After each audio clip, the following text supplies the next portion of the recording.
Gas muna tayo. Yan.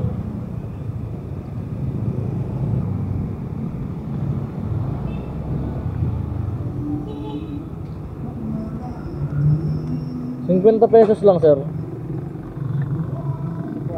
Oo.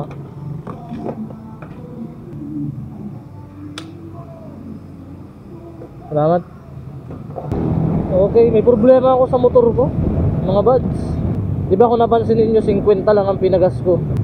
Yun mismo ang problema ko. Pag nagpapagas ako ng 50 araw-araw, ang tagal niyang maubos. Wow naman! Ano kaya ang problema na itong Honda Beat 110 ko? Napakatagal maubos ng gas.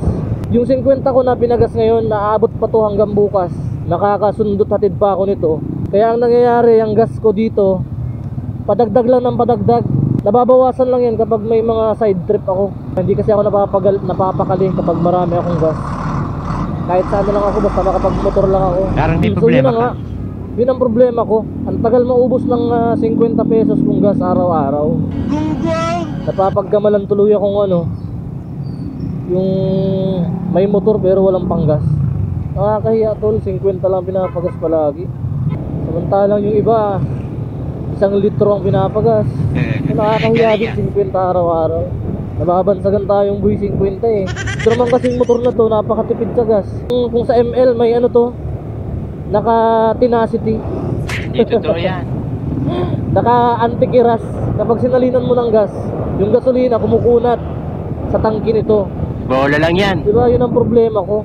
Patulong naman sa mga expert dyan sa mga automatic na motor. Kilala kong kaliskis Napakatipid mo. nitong motor ko. Gusto ko naman sanang mag-full tank palagi.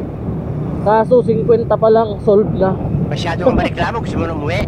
Imagine nyo guys, kapag nagpapagas ako ng ₱50, 16 kilometers ang binabiyahe ko araw-araw, hatid sundo sa trabaho ng asawa ko. Tapos uuwi pa ako sa Mercedes, iikot pa ako nyan kasi nga tatrabaho ako. Tapos babalik ako sa dait ulit, susundo ulit, papasok pa ako sa eskinita or sa pathway, papasok sa bahay nila, another kilometer na naman. Pero yung ₱50 ko may natitira pa rin. Grabe, napakatipid itong Honda Beat 110. Kaya sa mga mahilig dyan mag full tank, kung ako sa inyo, wag na kayong mag Honda Beat. Kasi hindi ninyo kailangan mag full tank dito.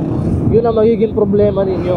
Kakalawangin yung tangke ninyo dahil hindi ninyo mapupull tank palagi. Kasi nga, ang tagal maubos, ₱50 lang. Kaya kung ako sa inyo, wag na kayong mag Honda Beat. Problema kayo, promise. So yun lang, share ko lang tong problema ko sa Honda Beat ko. Ayun 4 bar siya ngayon.